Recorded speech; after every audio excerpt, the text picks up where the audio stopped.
Good afternoon, ladies and gentlemen. It's another lovely day here aboard the great ship, the Space Show. I am your host, Lieutenant Commander Rebecca Frost, joined once again by Admiral Kerry Jackson. And joining us, I know he doesn't want the promotion, but he's Commander Robert Neal. How is everybody today? Doing well, thanks. And you? All right. I said it was a big, bright, beautiful day. It is hazy as hell out there. Come on, it's not Silent Hill like it was a couple of days ago. Yeah, That's true, although I guess where Kerry is up on Mount Doom, he can just gaze down upon us. No, I'm right on that line, believe it or not. Ugh. I'm right on the line where it's starting to dissipate. Now my neighbors up the street, they're fine. I'm right I'm right where the pollution is starting to You it's get all the still good there. stuff that floats to the top. Yeah. And it's been affecting me and my dogs, believe it or not.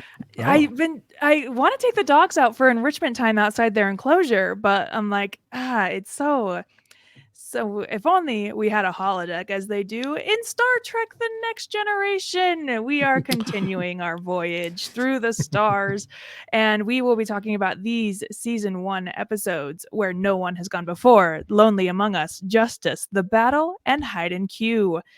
Let's dig right into where no one has gone before. Everyone accurately pegs a visiting propulsion scientist as a charlatan, but only Wesley Crusher recognizes his alien assistant as the real deal. There's a lot going on here with this guy. What was his name? Kaczynski. Kaczynski, thank you. So Kaczynski. everybody's skeptical of Kaczynski. And according to Deanna, he's arrogant, overbearing, self-important, and very sure of himself and his ability. So how did he get his job? Carrie, I don't know. He got lucky once because of the alien friend, right? He had that old family money. There's a blind the old spot family that you money. kind of don't get to see. He's a white man, and so he just kind of faked it till he made it and got the job. Because see, I keep thinking that this is Starfleet and we're past that, but apparently not. No. Not quite. Ow, Maggie, stop. Because the show's still written by white men. Okay. Yeah. So Kaczynski is coming along aboard with his assistant, who we will learn later known as the Traveler, with his King Charles fingers. Mhm. And he's there to help boost the Enterprise's propulsion system. There's a moment where he shoves Riker aside, and it's one of the most dramatic, self-important shoves. It's so hilarious. It's so hilarious. This episode is really full of so much sass. I was looking at my note from when I was live tweeting this episode back in September of last year, and one of my favorite takeaways is Kaczynski is definitely a Bitcoin guy. I can't explain it, but the man definitely gives off Bitcoin vibes. So Which isn't far from what I came up with, because I was like, What did you come up Kaczynski, bit of a dick. If by bit I mean completely. Total dick. Total. Well, and you gotta be if you're gonna ride the coattails of somebody else, as we will learn later. Mhm. But do you? Because I mean, you still want to come off as competent, not just like I'm blasting my way through all of this. It's like, no, I know what I'm doing, but yeah. So That guy. based on all of the projections, his updates is not really going to affect anything. But then Wesley gets his grubby little hands involved, and of course, Child Prodigy makes it so it does work, and it accidentally shoots them 2.7 million light years away, and it would take 300 years max. If 300 years if they were traveling at max warp. There's a moment where they are going past warp 10, and I remember watching this last year going, "Whoa, that's so fast!" And I had no idea what warp 10 was. But now I know. Whoa, that's so fast. And this, I just think that this episode was rewatched, and the people who created Voyager went, let's do that. But that's one of the bits of trivia, is that the idea of Voyager kind of stems from this episode. Oh, really? Mhm. See, as I was watching this, I was thinking, yeah, if I'm in the writer's room for Voyager, I'm like, let's do that, except not be able to get them back. Which I think is really cool. So I guess I cannot wait to get to Voyager. But while they're out here, Kaczynski's like, oh, what a great opportunity for study. And Picard, absolutely not. Well, the thing is, it wasn't just him because it was Data. Data was like, we aren't going anywhere anytime soon, and there's some cool stuff out here. What do you say we do our job? And Picard And looks at Data like, explore. have you lost your damn robot mind? And I was holding up my hand going, can't you do both? Can't you work on getting back and maybe run some scans on that stuff that you're seeing? One thing at a time. One There's thing a at a lot time. of cool stuff outside the viewport, isn't there? No multitasking, I guess, exists. But they have reached a point where space, time, and matter are not separate, and we're in a place where everyone's deepest hopes and fears can come true. So Yeah. Worf sees a pet from his home planet. Yar sees her cat. Picard finds himself stepping off the lift into a void of space. Another instance, Yar also finds herself facing the gangs of her colony, where she was chased by rape gangs. I'm glad that you, because I made a note, just casually, the rape gangs. You And I'm like, know, the rape Well, gangs moving okay. through the colony. But let's look at it from a slightly different perspective. Yes, rape gangs, bad. I have no qualms there. But for her, that's her baseline. I mean, she's risen above it. She's gotten out of the colony. Oh, yeah, She's advanced as a career officer. But for her, that's a day ending in Y yeah, for her entire childhood.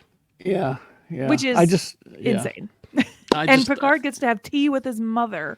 Okay, no, that's where I made a note. And I'm like, okay, so having seen other images of Picard's mother, I'm like, who's this old lady? Why is he calling her mom? I'm like, wait, no. Because Picard's Why mom is he calling her mom? Maybe it's her mom. Maybe it's well, no, because it's like the first time we've seen her in continuity. So it makes sense. But we learn later that she apparently died much younger. So it's just, I'm watching that just going like, that doesn't work for me. I'm trying to get around this, but I can't. So during this whole thing, the assistant to Kaczynski with the King Charles fingers, we learn he is a time Nightcrawler. traveler and he's from the future, and we see him keep phasing in and out of existence, and apparently he has the ability to channel thought into a form of energy and power starship engines to go wherever he thinks about. And he has been using this ability to trade for transportation and allowed Kaczynski to take credit for his work. But big whoopsie this time, and they went way too far. Oops. So what does a traveler need with a starship since Star Trek V was just on the docket? I'm just saying. There you go. There you go. This is true.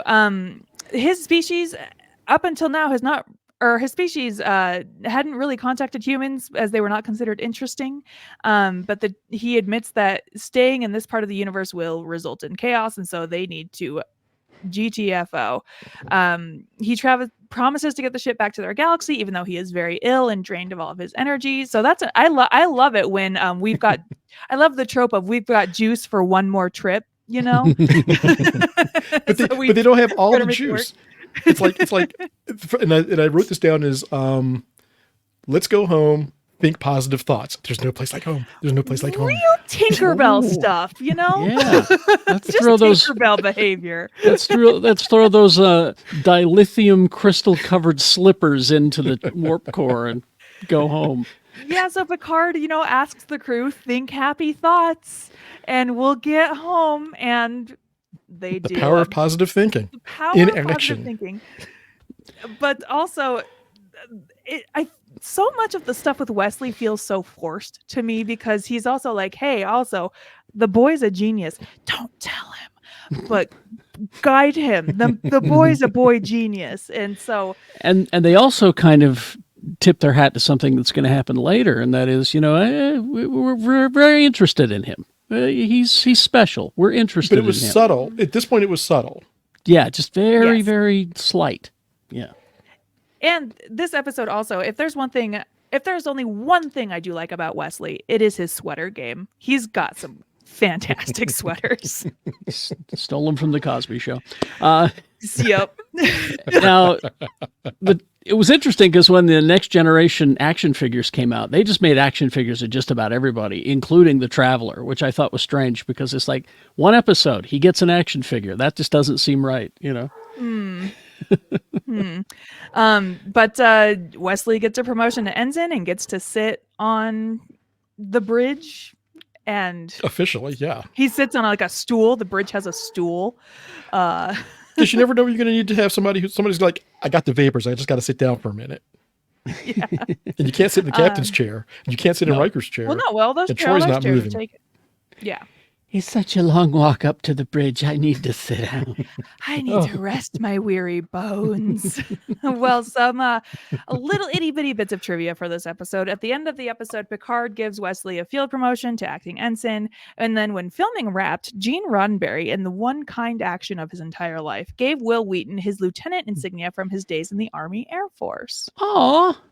His one act of cool. kindness. Yeah. And then also producer Robert H. Justman said that hiring 27-year-old Rob Bowman to direct this episode was one of his proudest achievements on the show. Bowman was terrified, trying to make a good impression on his first assignment and overcome any doubts of his youth. Robert Bowman later directs another episode that we're going to talk about. And for a young first-time director, this episode, I remember a lot of it because I thought it was really well done. And then there's another episode that he does where he experiments with camera angles and just some real cool stuff for a first-timer. And then also Worf's Targ, his pet Targ, is played here by a Russian wild boar named Emmy Lou. Aw. Next episode, Lonely Among Us. And again, such a stiff performance from Michael Dorn, though. But anyway. He's trying. Yeah. Lonely Among Us. While distracted by two antithetical races applying for Federation membership, the Enterprise picks up a sentient entity that can alternately possess either man or machinery. We got a mysterious cloud, ladies and gentlemen. Love the return of a mysterious cloud. And this is not about the video game Among Us, as I was hoping it would be. But isn't it? I guess in a sense it is, isn't it? Because you get the mystery, you get Data as detective. Who is the bad guy in this? Yeah. So I mean, is it not Among Us? You know what? You're absolutely right. I'll allow that, Counselor. You may proceed.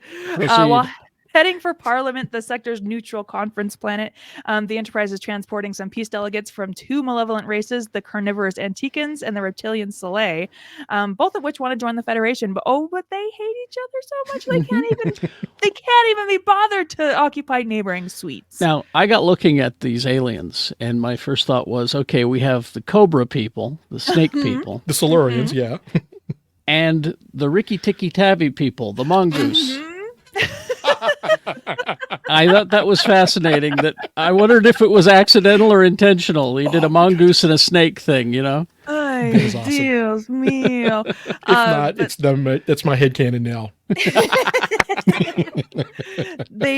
They fly past a mystery cloud and pick up something while they are driving past this mystery cloud, and it can jump between machinery, it can jump to crew people, and so it is trying to at first we think it's just there to cause some chaos, but ultimately we learn it's just trying to find a host so that it can figure out how to get back home. It attaches itself to Worf, it attaches itself to Beverly, and they do a little blackout, and Deanna does a cool hypnotize, and to find out what's going on. But then ultimately our favorite captain gets infected with whatever this entity is and turns the ship back around to the cloud, and Picard and the entity brief tussle between him and the crew, because the crew was like, excuse me, sir, you're not you don't seem fit for duty.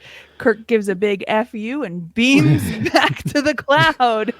Well, now this is interesting because they have the big talk about how do we get the captain out of his job, so that because clearly there's something wrong with him, and the same conversation will happen in a few more weeks. But anyway.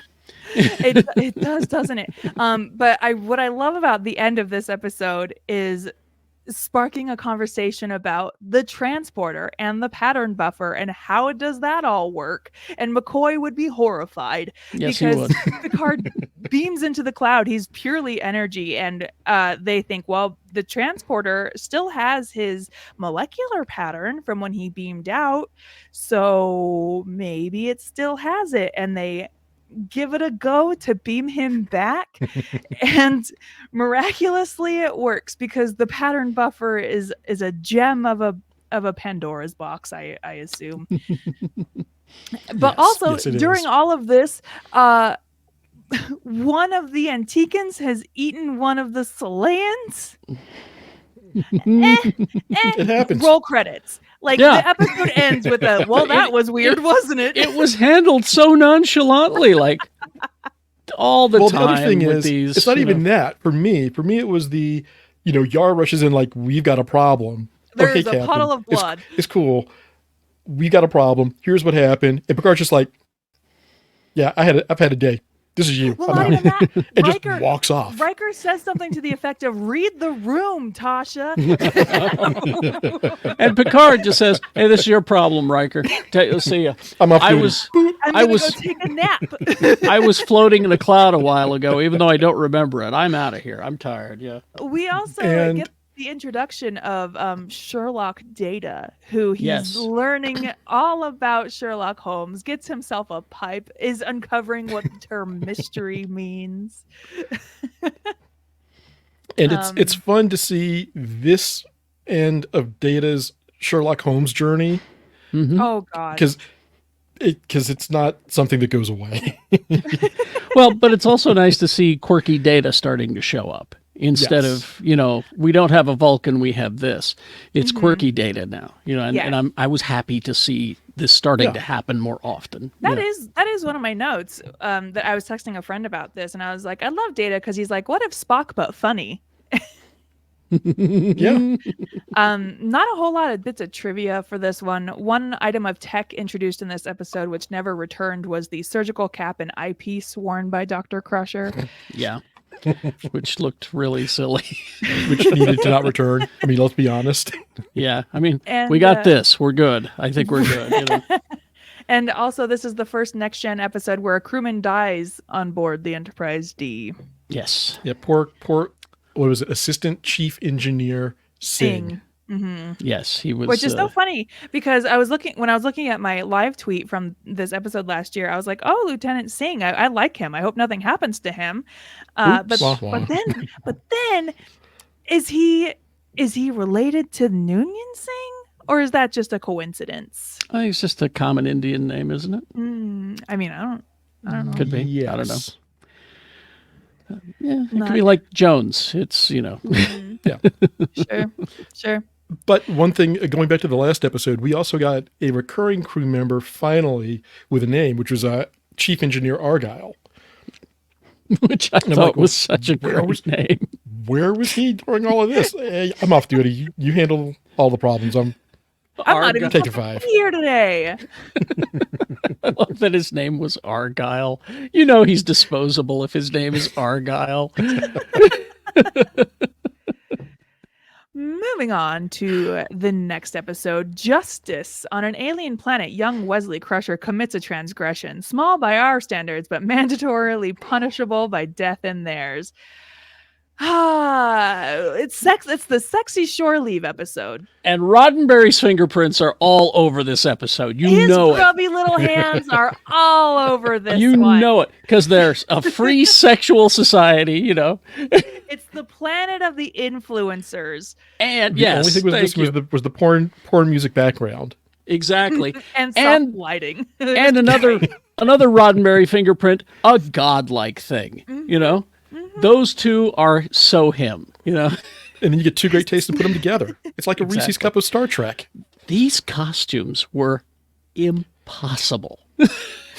Let me tell you, Gene Roddenberry apparently wanted the Ito to wear even less clothing. How? But the costume designer couldn't make it any skimpier without the risk of it falling off altogether. Exactly. These costumes were made of scrap. I mean, I was a little surprised to see some side boob in there, because I was like, this is a syndicated show that ran during the day. I'm surprised that this got past anybody. We got some moose knuckle. I didn't know you could show that on TV in the 80s. Exactly. Surprise! Welcome to 1987. Another thing about how Gene Roddenberry's got his grubby little hands all over this one. This was the first script to be commissioned for the series after Encounter at Farpoint. However, due to the extensive rewrites that the story went through, it ended up being the 8th episode filmed. So I want it more sexy, he kept saying. Make it sluttier, please. So they do a shore leave to the planet of Edo, where all of the people on Edo are super friendly. They're all fit. They're all blonde. They greet everyone with And super warm white. hug. So it's. I was going to say that, Robert. There's not I didn't see anything but white. I'll save you, Carrie. And super white. It's just like, thank you. Do they? Very, very. We know white. where the black people are. Can't they just come and visit or something? Exactly. They're like two systems over. Come on, just don't step on anything. So the adults are invited to the council chamber to discuss the rules for the shore leave with the crew, and then Wesley, he gets put with the sexy kids table. The sexy kids table. Well put. I like that. But back on the ship, there's a faulty sensor, and Data does some research into it. But it turns out that faulty sensor turns out to be a spaceship, and this spaceship orbits this planet, and the people of Edo consider this their god. And so the god spaceship sends a probe onto the Enterprise, and it attaches itself to Data for information exchange. But it also has no volume control. No. Yes, which I thought was kind of cool, actually. But Rebecca, since we just recently here on the Space Show did the animated series, did you recognize this plot as the BEM episode? You remember? Listen, a lot of the animated has just left my brain. Okay, it's when they're in the cages, leave my children alone. Yes, the same words, from the animated God. series. Anyway. Just a lot of reused. It's okay. But also the entity is Picard tells the entity, like, hey, we are just here for a friendly visit, and then we are going to skedaddle. And the entity knows humans and says, I don't know about that. You've already deposited some of your scum on this other planet here in my sector. All right. And Picard tries to justify it by explaining how colonization works. And 1987 is so different from 2003, where colonization is kind of a dirty word. Yes. And I'm sorry, I meant to say not today, colonizer. Not now, Madeline. Don't scare me like that, colonizer. But back on the planet, Wesley's trying his hardest to fit in with all the sexy kids, and tries to introduce them to the concept of ball and hitting ball with stick. Do you have stick? Do you have a bat? If you could get a stick, that would be helpful. And you are good with ball. While they are playing, Wesley unapologetically runs into this flower bed greenhouse thing. He crosses a line where he shouldn't. Don't try to tell me he didn't see it. Okay. No, he was watching the ball. He was tracking the ball. Sure. It's his reaction after that has me furious. He just seems very like, shit happens. It was there. Surely the maid will fix that. Yeah. Well, it wasn't just that, but he's all like, but I'm fine. For me, yeah. What I just ruined. I'm fine. Thanks for asking. I'm fine. Grow some more. And here, we'll replicate them for you. Yeah. And it turns into a whole battle of the respect the planet's laws versus nuh-uh. There's a whole. This is where the Prime Directive, where a lot of captains get real loosey-goosey with following the Prime Directive, right? Like, this planet has its laws and has its rules, and we broke one, and it's punishable by death. Stepping over that line and crushing a flower is punishable by death. Any sort of infraction like that. Well, is it's even more than that. Death. Even more than that, they have random zones where the law is applied, and the what do they call them? Mediators show up. Yeah. Yeah. So it's like you could be standing somewhere, and 5 minutes from now, whatever you do is fine because it's not one of the enforcement zones. But if you happen to hit that window, and the really weird thing was nobody said that zone was in the window until after Wesley is accused and is about to be punished. They're like, oh, well, because they told Riker after he shoves one of the guards, if this zone was still being enforced, you'd be punished too. And it's like, did I miss a bell somewhere? Because I didn't hear a damn thing. Well, that's how they keep you guessing on this planet so that you won't commit crimes at all. I might be in a zone, I might not be. The punishment is just basically like, it can happen at any time. Nope, I'm good. I will just be over here doing my thing. Exactly. That's why I always follow the speed limit, because you never know if a cop's going to be there or not. Just kidding. I'm going to plead the fifth on that one. For different reasons. Data makes sure to let them know that, hey, if we disrespect their laws, their God is going to be pissed because it views humans as deceitful and untrustworthy, and it is not wrong. Exactly. The Edo are very kind, and they delay sentencing because they are visitors, but they have until sundown. And I kind of wonder if Picard was like, oh no, let's just drag this out and see what happens. Well, yeah, maybe we should, because I don't like that kid. Anyway. Well, here's one other thing there, though, was when the mediator showed up, Wesley, and he's like, yeah, I did this. They're like, you really admit this? And he's like, I'm Starfleet. We don't lie. A Starfleet, yeah, we don't lie. It's like, that's cool, but I mean, you just confessed to a crime, so here you go. Mm-hmm. But you are also Starfleet. Sorry, and you have to follow a prime directive, and you are on this planet, and you broke a law, so... Yeah. Well, but boo on the Edo for not saying, there's something you really ought to know about our planet, all right? You're coming down to visit. I get that. Something you ought to know. That was one of my big things with Rebecca just before the show was like, as a security chief, when you go over the laws and you hear there's no crime, no one commits a crime, the next question in my mind as just geek guy is, why not? How did you manage this? How do you mitigate this? Mm-hmm. What's going on? Is there no crime because it is all crime? And there you go.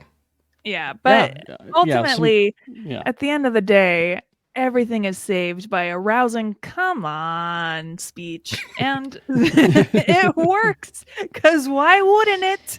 Of course, 24th century litigation. It's one of our first courtroom Star Trek episodes for Next Generation, basically. Yeah. And everybody knows how much everyone loves the courtroom episodes of Star Trek. Yes. That is true. If only they could be so much more naked. Well, listen, if the great perv of the galaxy had his way. I made that note while I was watching that episode. I went, yes, clearly the great perv of the galaxy is involved in this one. There's also a moment earlier on in the episode when they get to the planet and they're talking about how they just have sex so often. Riker is talking to Worf about his sex life, and I hated that conversation with my whole heart. Yeah. Well, I didn't like how enthusiastic Riker was about being on a planet like that. I mean, are we surprised? Come on. And then the conversation that Worf has we don't know at that point. Yeah. That is true. We don't know. We don't know that Riker is a freak. In a few at that episodes, point, we don't know that Riker's just like, yeah. Well, in a few, yeah, but at this point, it's just like Riker and Troy, because when they first beam down, and Riker's like, they're very fit, and Deanna's like, they are. You look at him like, he looks at her like, hey, why are you looking at him? I'm like, I can hear you. I can hear you. But also, the one man hugs Deanna, and she's very much like, oh, okay. Yeah. But moving on to the next episode, The Battle. Beware Ferengi bearing gifts. Captain Picard receives the Stargazer, a ship considered lost that he once commanded. And the Ferengi are back.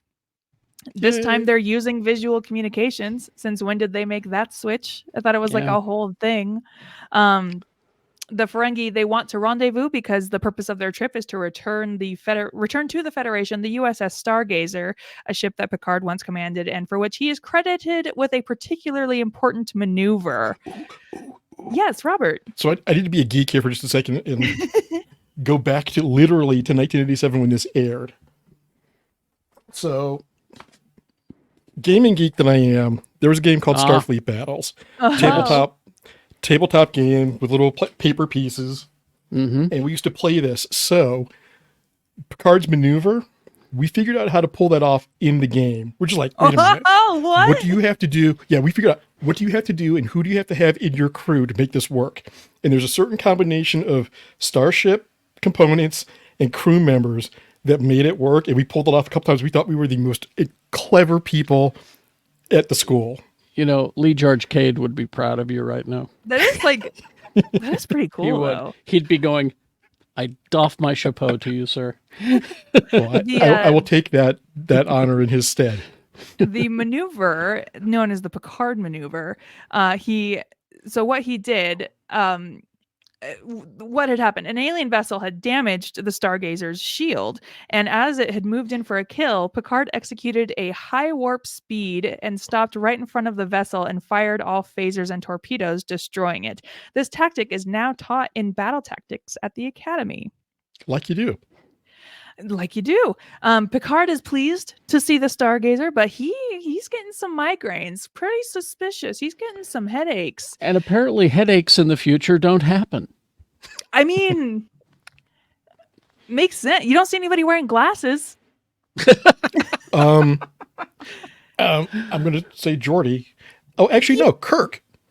There at the end, because at the end of his life, and we kind of talked about that because he's allergic to the procedure. He's allergic to Retinax 5, which is the drops that will give you perfect eyesight. Yeah. Yeah. So there. So Picard, he not only is he getting these headaches, but he gets quite caught up in the history of that day on that ship and refers to it as if it were happening presently. Secretly hidden in his old cabin is a device which is causing his headaches. It is revealed that this device is controlled by a member of the Ferengi, and it's out to avenge the death of his son in the battle for which Picard gained such recognition. Their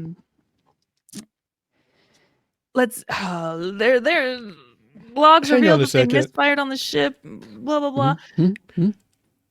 Yes. The Hero of Maxia. Okay, so if this Ferengi's son died in that battle, didn't we find out in the third episode that was the first time they'd ever seen a Ferengi? I guess seeing them is one thing, but wouldn't Picard recognize the ship or the ship's style? Just throwing that out there. Well, it may have been long enough ago that it's a different style of Ferengi ship. How often have these races changed their ship style? I'm throwing that out. Well, I mean, the Enterprise just got a little squattier and pushed out more, but it still looks like a Constitution class at heart. Yeah. You buy the premise, you buy the bid. I don't know. Oh yeah, no. I mean, I was all in. I'm all in, but it's still just one of those. So you've seen a Ferengi before, or you've seen a Ferengi ship before? Yeah, maybe. I don't know. Okay, I'm sorry. This is not the Ferengi ship you're looking for. I don't think the Ferengi were that well thought out, honestly. Still, 9 episodes in. Yeah. So I'm going to ask a question that I have been really afraid to ask, and so please just forgive me in advance. Are the Ferengi supposed to be space Jews? Is this what they're supposed to be inspired by? I don't think so entirely. Not like another franchise's Trade Federation. We're straight up. Yeah. I don't think it was quite that. I would say this, Rebecca. I don't think it was necessarily intentional.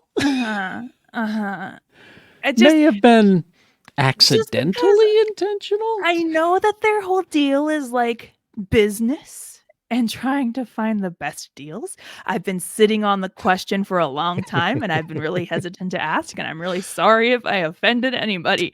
But it was the 80s, and I don't know. I've had this conversation with people before, and these are people who are like ultra fans of Star Trek, and they have said to me that is their belief, is that somebody racist along the way created these characters, and I'll bet if you were to Google it, I don't want Google Chrome to be like, Excuse I'm me, not- what? I'm not touching it. I'll take the bullet for both. I'll take that phaser blast for both of you. Okay. There have been many comparisons with anti-Semitic stereotypes for the Ferengi. And during the 90s, it was apparently heavily discussed on like electronic mailing lists, and there have been critiques also that the rules of acquisition bore similarities to the 613 commandments of Judaism, and some of their restrictions mirrored Orthodox Judaism's restrictions on women studying the Torah. I will just leave it there. Today I learned. Interesting. I Thank you for never looking have- that up, Robert. Yeah, I've never gone that deep. I've only had casual conversations at Star Trek conventions. That's all. At the bar, there you go. know. So Picard, his brainwaves are going wackadoo because of this device, and so he orders the release of the Stargazer. He is eventually beamed aboard the Stargazer. The Ferengi have planted that device on the bridge, and they revealed to Picard how this man's son was captain of the ship that Picard destroyed. While under the influence of the device, Picard orders the computers of the Stargazer to execute the same maneuver, but against the Enterprise. Riker Riker fixes it's all fixed, and the person irresponsible gets arrested. But this is the episode I had mentioned earlier that Robert Bowman, I think that was his name that I said, Rob Bowman, directed this Directed episode it, and yeah. got really experimental with camera angles, and it was just kind of fun to see if you're interested in that kind of thing. Yeah, and the bridge of the Ferengi ship is actually a reuse of the one of the movie sets of the Enterprise. It's reused from the separation from Encounter at Farpoint. Oh, is that the one? Okay. Yes, All right. it's the I knew it was battle another bridge. bridge. somewhere Yeah. along the way. But it was interesting to me that this Picard maneuver, this legendary Picard maneuver, was just you were taught it at the academy, and Data's like, yeah, I got that, not a problem. But I mean, if anybody's going to, would you rather Data got it or Wesley? Well, saying, you know what I'm going to say. So Riker puts the Stargazer back in the tractor beam so it can't execute the Picard maneuver, appeals to Picard to destroy the mind control device, and he does. Picard breaks free from influence, and everything's happy again. And magically, my headache's gone. Wow. Bits of trivia for this episode. The term the Picard maneuver is used to describe a tactic of making a micro warp jump before firing weapons. Later, as a private joke among the cast, the term was used to refer informally to the way that Patrick Stewart's uniform would constantly ride up and he would tug it back down. The Picard maneuver. In my mind, that's the true Picard maneuver. Yeah. Like the Riker, you sit weird on a chair. This episode also marks the first time that Wesley wears his rainbow striped shirt, a costume he wears in every scene in which he appears for the rest of the season. Yep. Again, I love the man's sweater game. So moving on to what I think was one of the more interesting episodes of this bundle, Yeah. Hyde and Q, the return of our friend Q. The Enterprise encounters Q again, and he tempts Riker by endowing him with the powers of the Q. And I'm going to say it. I think Riker made some mistakes here by not just going with the Q. But there was a moment where Riker realized he had this power. He was feeling pretty proud of himself. He was good. He was, he was like, he folded his arms and was like, yeah, I did that. So the Enterprise is on its way to assist with a mining incident, and Q shows up, and this time he's focusing his sights on Commander Riker, who sets out to prove that mankind will not do the right thing when the opportunity presents itself. He transports everyone except Picard from the bridge of the Enterprise to a Class M planet where they forgot to get rid of the green screen. And Picard is trapped alone on the bridge and cannot speak to anyone in or out of the ship. I can't even make a log entry. The unintended away team is led by Riker, and they are set in a Napoleonic setting. Q sets up a game, says it's not going to be fair. And Yar is like, hey, wait a minute. And she gets put in a penalty box, which essentially just gets put right back on the ship. And so if anybody messes up from here on out, Yar, she's going away. So nobody mess up. And there was a moment there because Picard and her are the only ones on the ship. And she says, basically, if any of these guys screw up, I will disappear into existence. And she's freaking out. Mm-hmm. And Picard comes over to comfort her. And she says something along the lines of, if you weren't the captain, I'd just I would hit that so hard. Why I oughta. I would, so badly. I would just jump all over you. And then Q shows up. Yeah. And then Q shows up and embarrasses the hell out of her. Just like, oh, really? The fight. I'm like, yeah. I was going to say, the fight, though, has one of my literally, 30 years, 40 years on down the road, favorite lines of Worf's ever.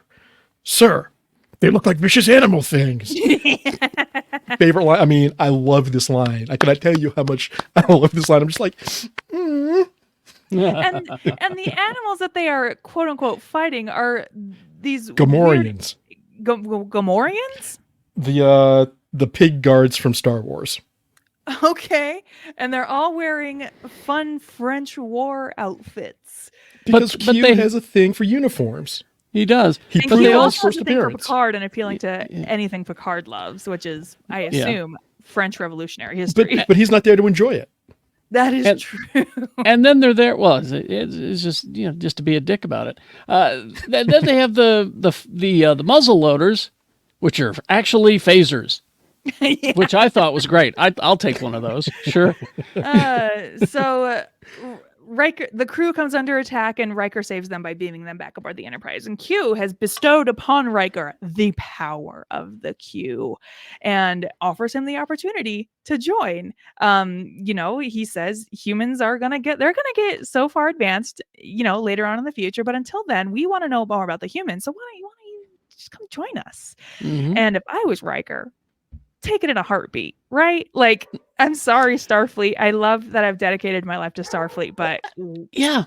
And there's Picard saying, you can't keep this power, right? To which I would have said, really? The hell I can.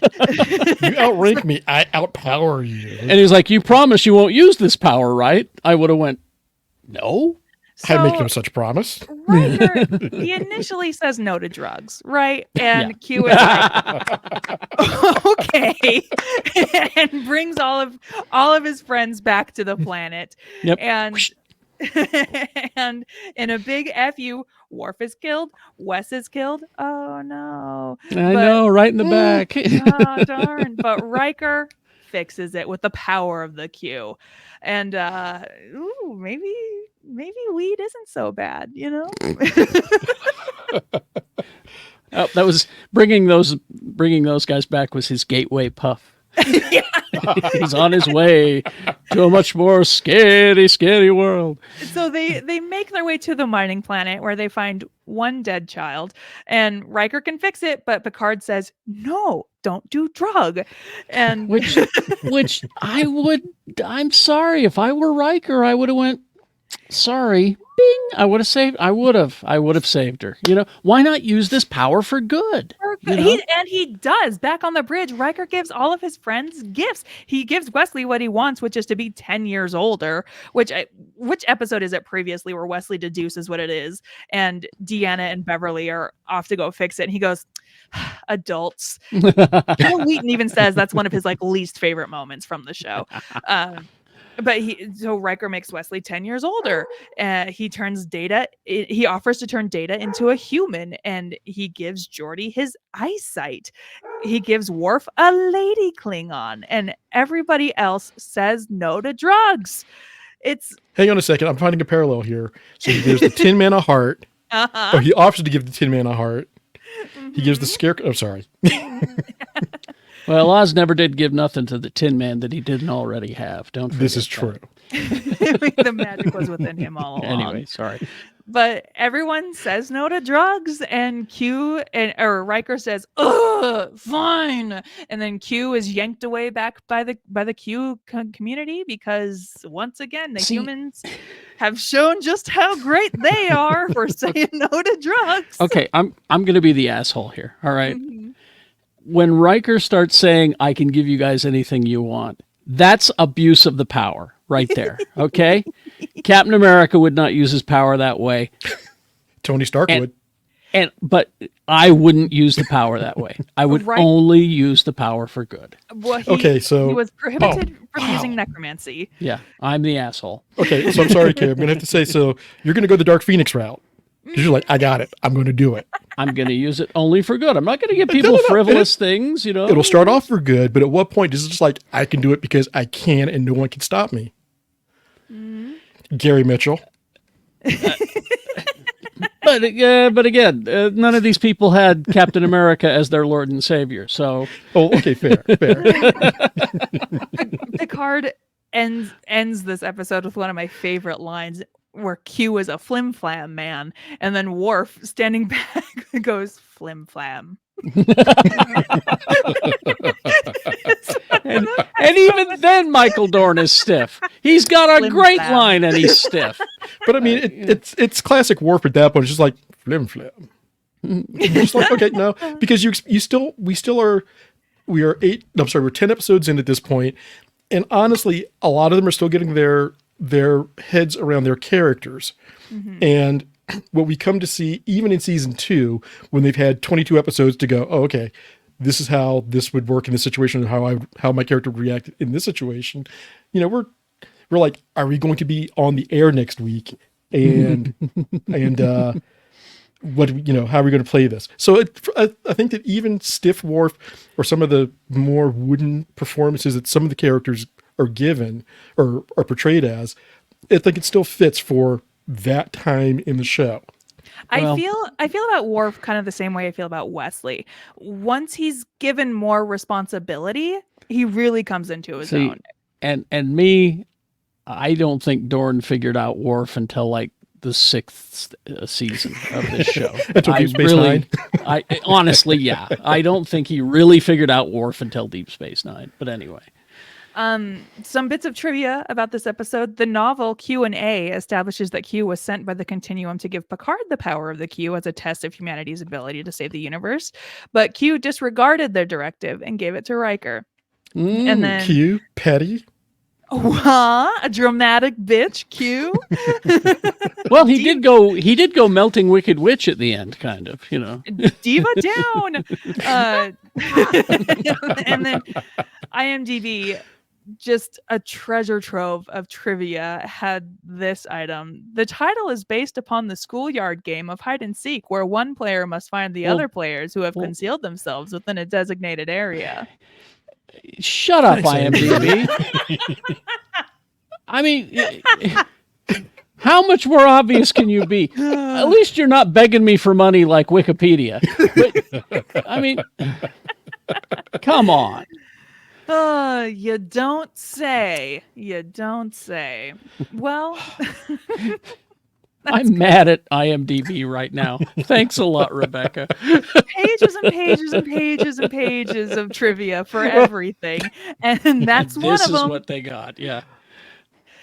So that's going to wrap up our episodes for this week. Next week, we're going to talk about Haven, The Big Goodbye, Data Lore, Angel 1, and 11001001. Sorry, you're the only person I know who does it numerically. Everybody else that I've ever talked to is like 11001001. Oh. Wow. There's one thing to know about me. I'm bad with numbers.